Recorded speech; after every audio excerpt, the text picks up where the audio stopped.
नगे च सुरेन्द्रे च कौशिके पाद संस्पृशि निर्विशेष मनस्काय श्री वीरस्वामिने नमः। भगवती सूत्र में कहा गया है, असुर कुमाराणम भन्ते किं सारंभा पुच्छा गोयमा असुर कुमारा सारंभा सपरिग्गहा नो अनारंभा अपरिग्गहा। प्रश्न किया गया कि भन्ते असुर कुमार देव क्या आरंभ और परिग्रह से युक्त होते हैं? पृच्छा। उत्तर दिया गया, गौतम असुर कुमार देव आरंभ और परिग्रह से युक्त होते हैं, वे आरंभ और परिग्रह से मुक्त नहीं होते हैं। दो शब्द प्रयुक्त हुए हैं, सारंभ सपरिग्रह, यानी आरंभ और परिग्रह। ये दोनों प्राणी की प्रवृत्तियां हैं। नैरयिक हो, तिर्यंच हो, देव हो और मनुष्य भी, इन सब में ये आरंभ और परिग्रह चारों गतियों में मिलती हैं, चीजें मिलती हैं। तो यहाँ वैसे सभी के लिए बात है, देवता हो, नैरयिक हो, तिर्यंच हो, मनुष्यों में भी, कि आरंभ और परिग्रह चलता है। आरंभ है पृथ्वीकाय, अपकाय, तेजस्काय आदि आदि का आरंभ, उनकी हिंसा हो जाती है।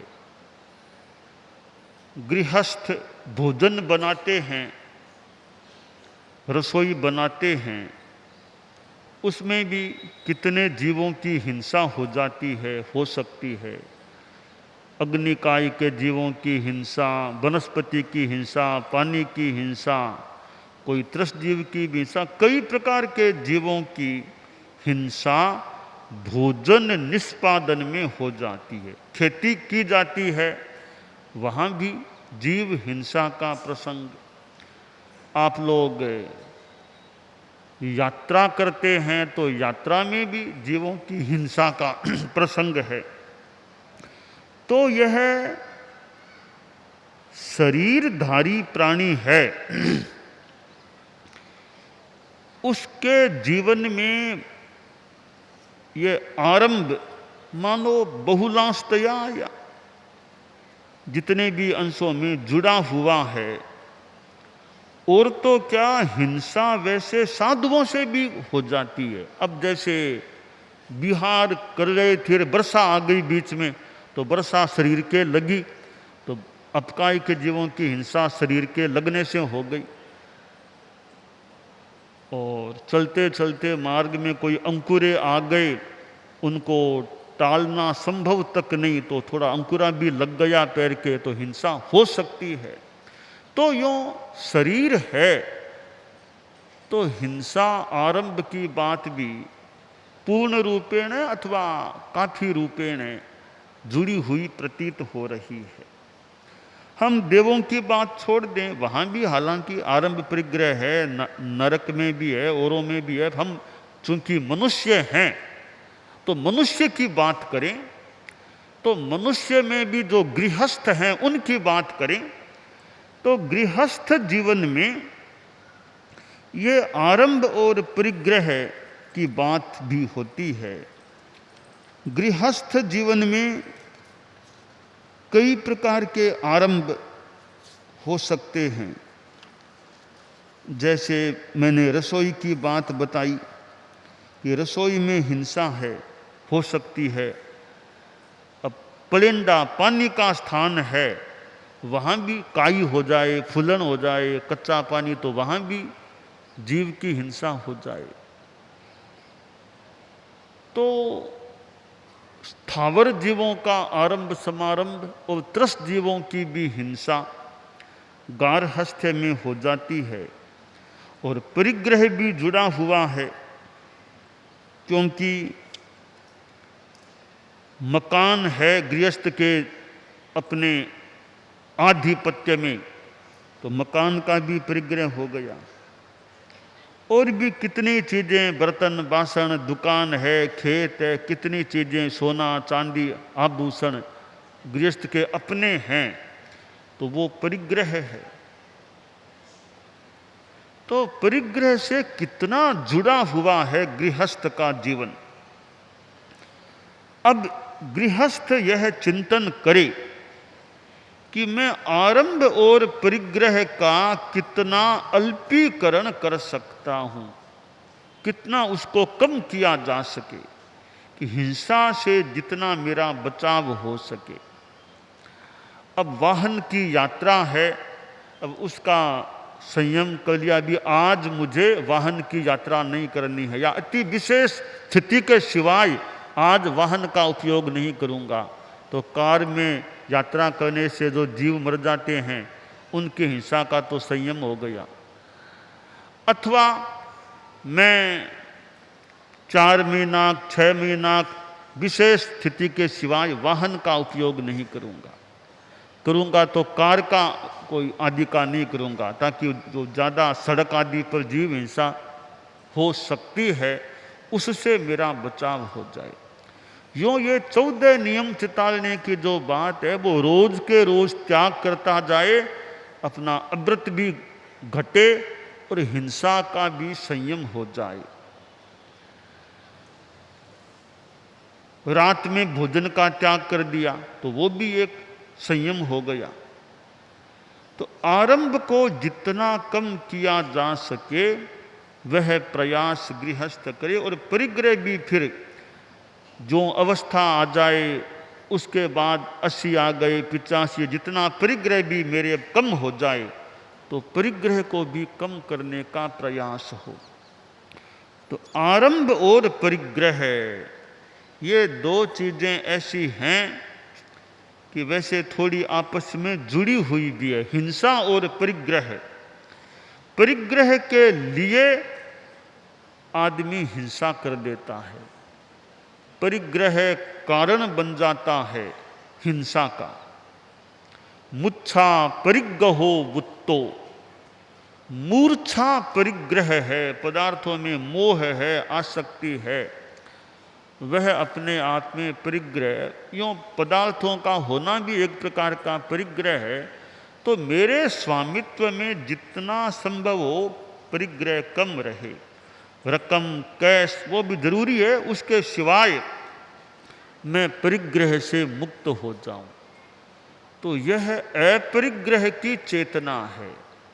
जैसे अहिंसा धर्म है तो अपरिग्रह भी एक अच्छा धर्म है, अपरिग्रह की साधना हो। तो साधु के जीवन को देखें और गृहस्थ के जीवन को देखें तो गृहस्थ साधु दोनों में हम देखें तो साधु कितना अपरिग्रही। अब देखिए साधु के नाम मालिकाना में कोई मकान नहीं होना, कितना बड़ा अपरिग्रह। कोई मकान नहीं साधु के अपने मालिकाना में। बड़े बड़े मकान रहने के लिए मिल जाते हैं, तो मालिकाना किसका है? मालिकाना हमारा नहीं है।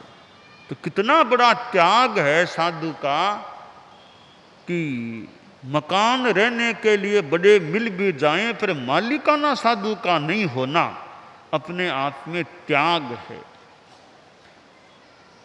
और कोई का संपत्ति कितनी है, 1 लाख है, 1 करोड़ है, क्या है? हमारे पास तो कुछ नहीं है। तो कितना बड़ा साधु का अपरिग्रह का जीवन है कि 5 पैसे भी नहीं मिले। गरीब से गरीब आदमी हो दुनिया का तो कुछ रुपये कुछ पैसे तो उसके पास भी शायद बहुतों के पास मिल जाए। तो एक साधु के पास कि देखो साहब 5 पैसा भी नहीं है। तो अगर एक अपेक्षा से देखें तो वो गरीब कहलाने वाले, गरीबी की रेखा से नीचे कहलाने वाले, उनके पास भी थोड़ा शायद मिल जाए। साधु के पास वो भी पैसा नहीं है। यह त्याग है। पैसा तो घर में मान लो रहा हो सकता है, और उसको छोड़ दिया।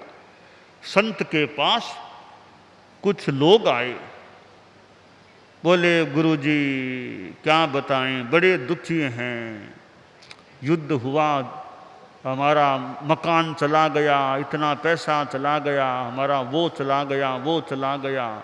आंखों में आंसू आ रहे थे, वो बोलते जा रहे थे, हमारा वो चला गया, वो चला गया, मकान नहीं रहा, वो नहीं रहा, दुकान नहीं रही, बहुत बड़े दुखी हो गए हैं।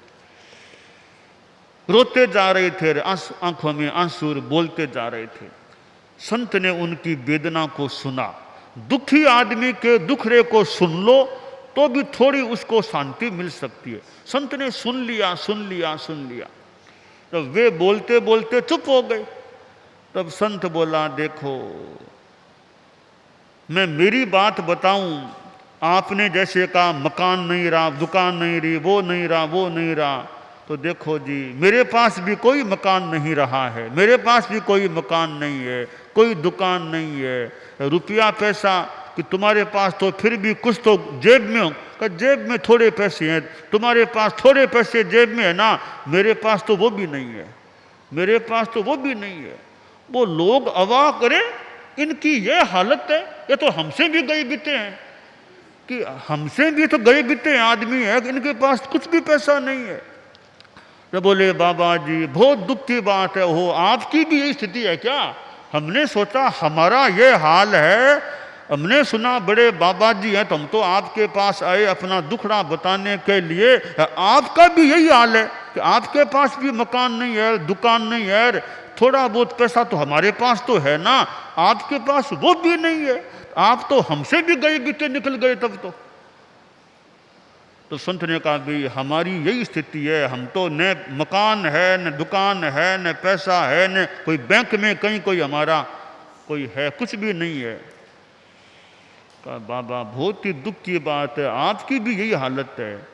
तो संत ने कहा हालत हमारी जो भी है, आपकी आंखों में आंसू है और हमारे चेहरे पर तो खुशी है, यह फर्क है। बाबा यह फर्क कैसे? कि फर्क इसलिए है, आपका तो चला गया, मकान चला गया, दुकान चली गई, पैसा कुछ चला गया, और हमने जानबूझ के छोड़ दिया, हमने त्याग कर दिया। यह दोनों में बड़ा अंतर है।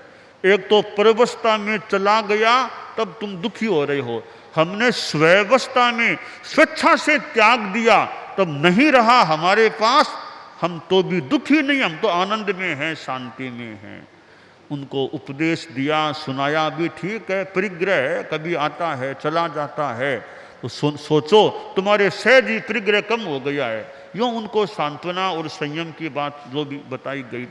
तो गृहस्थ और साधु, साधु अपरिग्रही है और गृहस्थ परिग्रह का जीवन वाला हो सकता है। साधु अहिंसक हैं, साधु के आरंभ समारंभ यूँ सामान्यतया नहीं, न तो साधु को खाना बनाना, कोई रसोई नहीं बनाना। हमारे ठिकाने में जाकर आप हमारे हॉल को देखो, 2-4 कमरों को देखो, कहाँ खाना बनता है हमारे कोई? तो हमारे हॉल में 1-2 प्रवास के हमारे कमरे हैं, वहाँ कोई रसोई बनने की बात कहाँ? तो यह साधु का अनारंभ का कह दें कि अहिंसा का जीवन है कि साधु के यहाँ रसोई खुद के द्वारा रसोई बनाने की बात न हो, और नियमतः साधु बनवाए भी नहीं अपने लिए, मेरे लिए यह बनाओ वो बनाओ, ऐसा भी साधु न करे। तो यह साधु और गृहस्थ में अंतर है। यह अंतर है तभी तो मानो एक 100 बरस का गृहस्थ भी 10-11 वर्ष के साधु के सामने नमस्कार करता है। एक दादा पोता दीक्षित हो गया तो दादा भी पोते को वंदन करता है, नमस्कार क्यों करता है? वो तो उसका पोता भले हो, अब वो त्यागी संत बन गया है, तो दादा भी अपने पोते को जो साधु रूप में है उसको वंदन करता है। तो यह साधु और गृहस्थ के जीवन का अंतर है। साधु अनगार होता है, साधु के अपना अगार घर नहीं, अनिकेत है, अनगार होता है। यह अनगारता बहुत बड़ा त्याग है। संजोगा विप्र मुक्तस्य, साधु संयोग से विप्र मुक्त, आभ्यंतर बाह्य कोई संयोग नहीं। गृहस्थ जीवन के संबंध हैं उनसे भी ऊपर, संबंधातीत चेतना, संजोगा विप्र मुक्तस्य, संयोगात विप्र मुक्तस्य। संभवतः आचार्य श्री महाप्रज्ञ जी ने फरमाया था कि संबंधातीत चेतना, साधु संबंधों से ऊपर। ऊपर कैसे? आप गृहस्थ हैं, कभी कोलकाता जाना पड़ेगा, क्यों सा? कि वहाँ पोते का नामकरण है तो उसमें जाना होगा। अमुक जगह क्यों सा? कि अब पोते की शादी होने वाली है तो वहाँ अब जाना होगा, तो वहाँ मेरे ससुराल में शादी, वहाँ जाना पड़ेगा। ये आपके संबंध है, संयोग हैं। कभी पोते के नाम के लिए जाओ, कभी ससुराल में शादी तो वहाँ जाओ, कभी और कहीं जाओ। संबंध है तब जाना भी कई बार होता है। अब साधु है, बोले पोते की शादी हो या बेटे की हो, साधु को यहाँ से जाने की। हमारे मुनि पृथ्वीराज जी बैठे हैं, संसार पक्ष में तो इनके भी संसार पक्ष में पोते एक दो इतने आदि आदि हो सकते हैं। तो पोते की शादी है का छापर से सा जसोल आओ, तो पृथ्वीराज जी को छापर से जसोल जाने की जरूरत नहीं है पोते की शादी के लिए, क्योंकि संजोगा विप्र मुक्त से, संयोग से विप्र मुक्त हो गए हैं। हेमराज जी मुनि बैठे हैं जो बड़ी अवस्था में दीक्षित हुए। अब कितने पोते एक पोतियाँ दोइता कितने होंगे? कहा हेमराज जी महाराज वहाँ आओ, शादी है पोते की आपके। तो हेमराज जी को शादी के लिए वहाँ करीमगंज जाने की जरूरत नहीं है। आत्मानंद जी है तो पोते पड़पोते जो भी हों तो शादी है तो आत्मानंद जी को जाने की जरूरत, क्योंकि संजोगा विप्र मुक्त से, संयोगों से मुक्त हो गए। हमारे और संत हैं उनके तो सगा पोता कोई है ही नहीं, कहीं पोते की बात ही नहीं है, वो जो बड़ी अवस्था में दीक्षित हैं। अब हम लोग हैं, हमारे न तो कोई सगा पोता है न धोता, सगा कुछ नहीं है, क्योंकि पहले से ही संबंध मुक्त हो गए हैं। तो वृद्ध अवस्था के, प्रौढ़ अवस्था के जो शादीशुदा होने के बाद दीक्षाली है, उनके मान लो पोता पड़पोता दोइता हो सकता है, तो साधु बन गए हैं। अब यहाँ आए, मान लो सेवा भले कर लो, गोचरी भले चले जाओ, बाकी के इतनी दूर कोई शादी के लिए जाओ वहाँ, वो कोई अपेक्षा वाली ऐसी बात नहीं। तो यह साधु का जीवन संबंधातीत चेतना का, कोई संबंधों का वो मोहात्मक वो संबंध न हो कि जाना पड़े। आप लोग नहीं जाओ, कोई सा दोरा मान लेगा, कैसा समझेगा, आए नहीं। साधु नहीं जाए कौन तो दोरा मानेगा और कौन नाराज होगा, जानते साधु हैं ये तो गृहस्थों को संबंध कई बार निभाने पड़ते हैं व्यवहार के लिए, न निभाएं तो कहीं कठिनाई हो जाए। तो यह साधु और गृहस्थ में अंतर होता है, यह त्याग और संयम का अंतर है। इसलिए साधु वंदनीय हैं कि उनके जीवन में त्याग है, संयम है। जो त्याग और संयम गृहस्थ में नहीं भी होता है, वो साधु के जीवन में मिल सकता है। तो ऐसे साधुओं का समवाय होना, ऐसे साधुओं का सानिध्य मिलना, साधुओं का धर्मोपदेश प्राप्त होना, वो भी अपने आप में अच्छी बात होती है। तो भगवती सूत्र में जो ये प्रसंग आया है आरंभ और परिग्रह, तो आप लोग जो गृहस्थ जीवन में हैं वे आरंभ और परिग्रह को पूर्णतया न भी छोड़ सकें तो अल्पीकरण, उसको कम करने का प्रयास करें कि आरंभ मेरा जितना हो उसके कम हो, परिग्रह भी कम हो। तो आरंभ और परिग्रह कम होने से आत्मा मानो हल्की हो जाती है। तो यह त्याग आरंभ और परिग्रह का जितना गृहस्थ कर सके करने का प्रयास करना चाहिए।